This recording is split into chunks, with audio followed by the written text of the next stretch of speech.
I'm a hitman, and I always close out my targets. Except for maybe my box office success targets. That just does not work.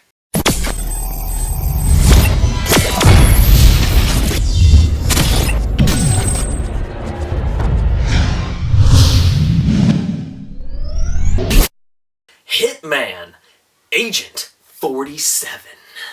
Okay, guys, gals, and everything in between.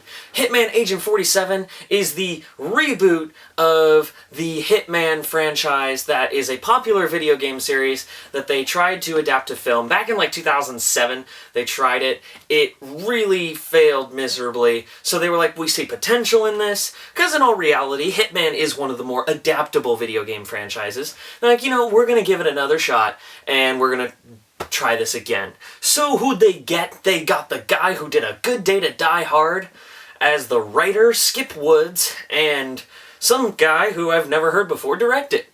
So yeah, now we have Hitman Agent 47. Hitman Agent 47 is kind of like a beginnings story. I mean, Hitman has already existed, but he basically is trying to find this lady who's basically the daughter of the agent program, and they're super awesome agents who are better than everyone else because they've been genetically bred and modified to be good and cool. And so that's that. How did that fare? Well, it was actually alright. I was kind of surprised, to be completely honest. Hitman Agent 47, it is not a great movie by any stretch of the imagination, but in terms of video game movies, it is one of the ones that holds up more. I had fun with Agent 47. It had some really cool action scenes. My biggest problem with it was the story. You could not care less about the story. I mean, it basically is some exposition, and then they'd have a cool action scene, which was filmed very well for action movies these days. And it'd be all cool, and then they go back to it. And basically they had to find the daughter, then they had to find the dad. What I loved was the introduction of this film felt like the beginning of Terminator, where all of a sudden there's this agent just after her, and then Zachary Quinto shows up for some reason, and he's like, hey, I gotta protect you because you need to live. And they're firing at each other, and he's like, this guy is basically the definition of awesome. He is going to rain hell on you until he is either dead or whatever. They're basically just on a manhunt, and then they continuously give you some babble words like, we need to find your father. And you're sitting there going, I really don't care about the plot, to be completely honest. That was its weakest point, because they do this babble as though you're expected to know what's happening. So you're like, oh, the blah, blah, blah, blah, blah, and I'm like, I've mentally checked out. I mean, I've played the Hitman games, but it still, the plot fell flat for me. And that was the biggest problem. But it would redeem itself with an action segment that was really cool, and they had some humor in there. And so all of a sudden, it'd be like, oh man, this is a great action scene. Then they'd talk for like 5 minutes, and then they'd have another great action scene. And they were a lot of fun. I had fun at this movie. It's not a great movie at all, but it is still a fun movie. I definitely had a good time watching it. The action scenes were really well filmed.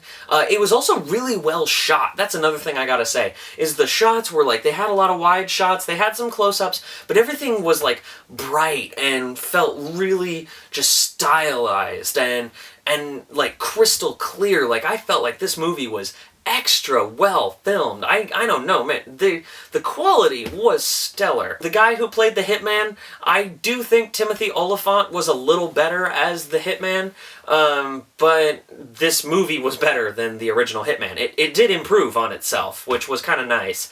But I will tell you, I think Timothy Olyphant should have come back, and then they could have been in, like, it was a sequel, but they were trying to reboot it, so I understand why they didn't do that. But Timothy Olyphant was a bit better. This guy, he felt a little bit like bland, which, the Hitman, to be completely fair, kind of is. So he did a good job. I don't know his name. The only recognizable names in this film were Zachary Quinto and that one guy, Syrian Hines. He plays like the evil dude and everything. Yeah, he's in it. Either way, I had fun at this movie. It's not an extremely memorable film. It's basically par for the course, but it's actually better than other video game movies, like most other video game movies. So it had that. So it's one of the best video game movies, but once again, that's not saying much. So I have to say, you'd probably enjoy this. I'd have to say, check out Hitman Agent 47 on Netflix or Hulu or one of those streaming platforms when it comes out. You'll have a good time with it there.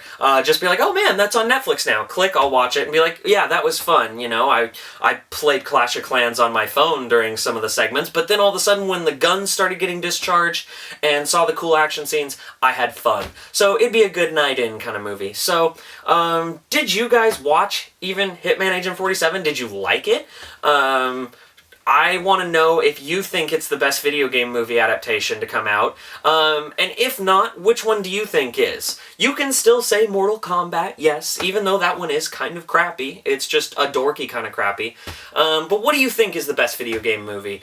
I personally think it's either this or it's a guilty pleasure. It's a guilty pleasure, as I said.